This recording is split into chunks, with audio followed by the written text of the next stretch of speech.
2015 is finally here, part of the Global Showmasters exclusive. We are proud to host the official 30th anniversary Back to the Future cast reunion at London Film Comic Con. So please raise the roof for a very, very special guest, Francis Lee McCain, Jeffrey Wiseman, Ricky Dean Logan, Thompson, Christopher Lloyd, Michael J. Fox, Claudia Wells, James Tolkien, Donald Trump, and Harry Waters Jr.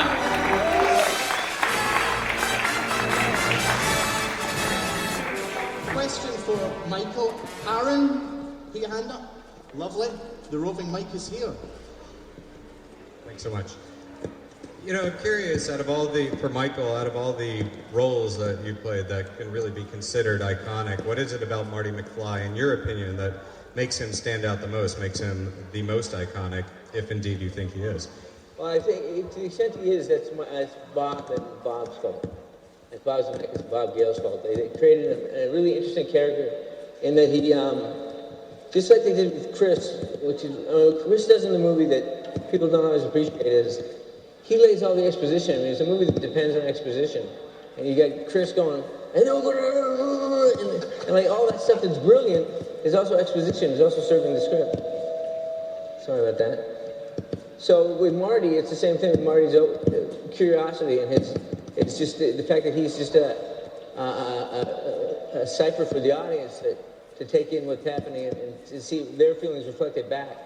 And they I don't know if I did that on my own as much as I just fell into the rhythm that Bob created. And so Marty was every man. Marty was just every kid and everybody's, he was just supposed to represent everybody's reaction to what was happening.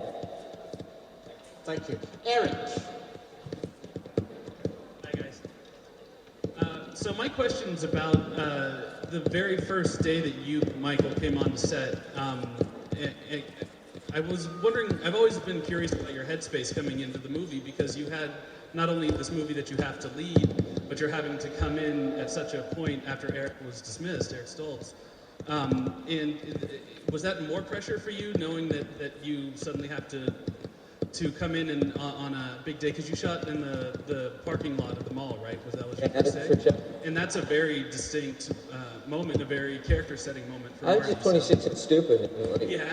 Really happy to be there. It was like in a trailer with Steven Spielberg talking about the shoes to wear. And it's just crazy. And I was aware that I was replacing Eric and they did a lot of stuff. And what was interesting was the first part of doing the film, shot a lot of scenes where we were doing my coverage to scenes that had already been shot. So everybody else in the scene is reacting to Eric.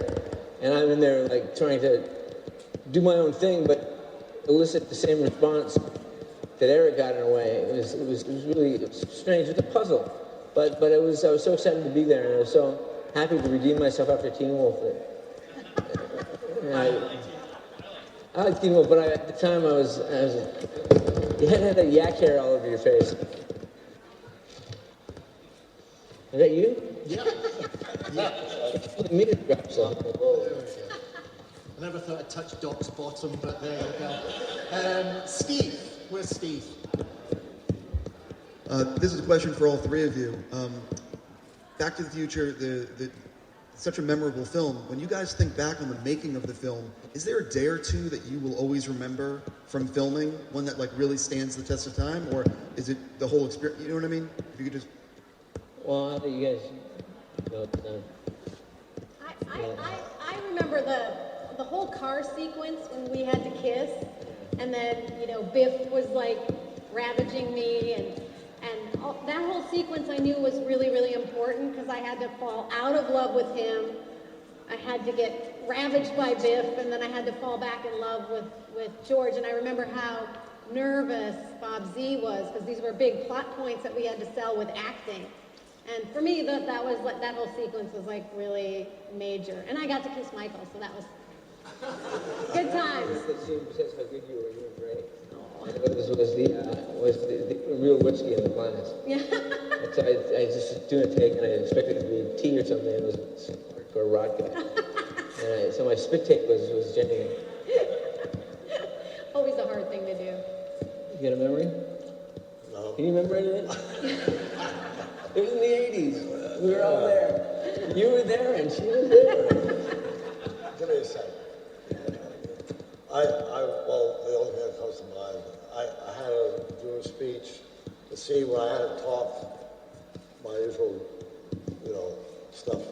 And I was wearing old age makeup. It was all put on over my face. And they wrote it so that while I'm speaking, and I may have been speaking to you, Yeah, I think you were. I take off the makeup, and it has to come off of it's about that thick. Like Mission Impossible. And and it had to come off in one piece. And if it didn't, then I had to go back to make it and have it all put on, and then maybe 2 hours later they tried again. I had a nightmare expecting this was going to go on for several days. But it came off miraculously, and I didn't flub the speech. Well, you had a way of making it right. Yeah, Is that in Back to the Future 3? I don't remember that. huh? I don't remember what it was. Did it end up in the movie? Maybe it's not in the movie, I don't know. Lovely. We've got a question from Amelia. There we go. This is kind of a question to all of you as well, I guess. Back to the Future promised us so much in terms of technology, and it's 2015 right now, and I feel really let down. I don't have a hoverboard, I don't have anything like that. What about you guys? Is there kind of a piece of tech that you'd hoped you kind of tested out back then, and you think, I wish I had that now? Well, one thing the movie got completely right is my receding hairline. They nailed that, unfortunately. I still have small boobs. That didn't work out for me. No flying cars, but it's amazing that we had the big screen TV, voice-activated TV with 1,000 channels, and the personal entertainment devices. And I mean, it kind of was touching on it a little bit. I think the headset thing kind of smartphone. But I don't know, flying cars are hard to resist. I think that, and the Cubs could actually win this one. That's to be credit. I think they were going for like a comedy vision of 2015. You know what I mean? Like with the bright colors and all the crazy. Seems so far away. I know. Sitting on Rock Low getting arrested. That's right. Lovely. A question from Luke. Past, future, and present, guys. Is there any particular time in history that you'd prefer to live in? Is there any particular, age in history that you'd like to live in? I went to see the movie, TV with Woody Allen. Where in the history we go to a time travel. And Woody wasn't part of the conversation, he was doing his thing. But he kind of leaned in and listened to it. So he said, invited him to join in, and we said, is there any time, Woody, that you would go to travel for time? And he said, no time before the invention of penicillin. So I think that's a good rule. You go anywhere before the invention of penicillin. Hello? The thing is, he's not going to I think your mic went out. Yeah, I'm trying to get it out of my skirt so you can use it. Here. Here it is. Here you go. There you go. There. Yeah, that's it. I'm talking directly through your boobs. Adjust those. This is an old theater trick where you get close to someone when their mic is down and you go here. Okay, I'll move over. Question from Hassan. This is a question for Christopher. What do you think is the enduring appeal of Doc Brown? And do you think that part of that is because the story of Back to the Future is about him? I didn't quite get the gist. What do you think is the enduring appeal of Doc Brown? What's the enduring appeal of Doc Brown? Enduring Appeal of Doc Brown. appeal? Why does he appeal? Why do people Why love is it him? appeal? Why do they love him so much? Appeal, okay. Feel your face up. Yeah. Well, I always answer this sort of question by saying that everybody, dreaming about or thinking about, everybody thinks about time travel. They always think, gee, maybe I would be fascinated to go back to the great, something in the past well, I'd love to go to the future and see what things are like. So I think the movie kind of capitalizes on that rather well. And then there's the relationship between you and me. I don't know if I could define it in 3 words, but I'm sort of his mentor, and he's a young man whose Doc kind of opens up a vision of the world in certain ways. So it's kind of a classic mentor, young person thing. Yeah, yeah. I love myself with this. Sort of, I kind of feel it's kind of like that. And it's a family picture. I mean, even though they get their agenda mixed up once in a while, it's a family picture.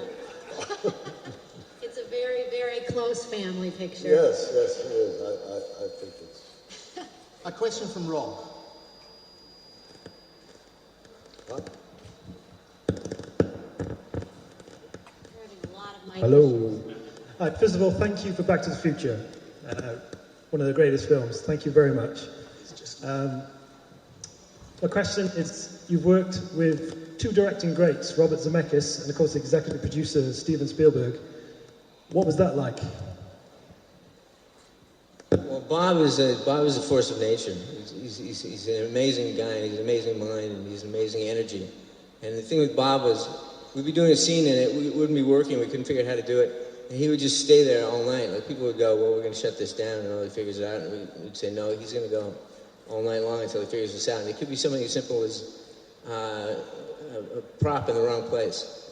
He's just such a stickler for detail.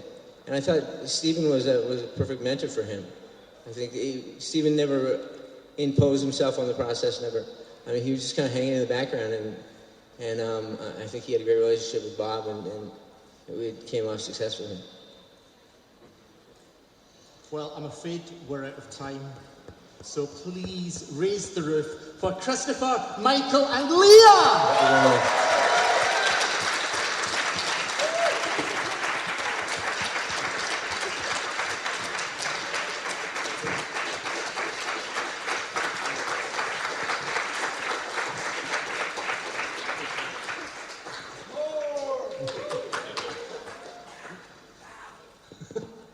Before you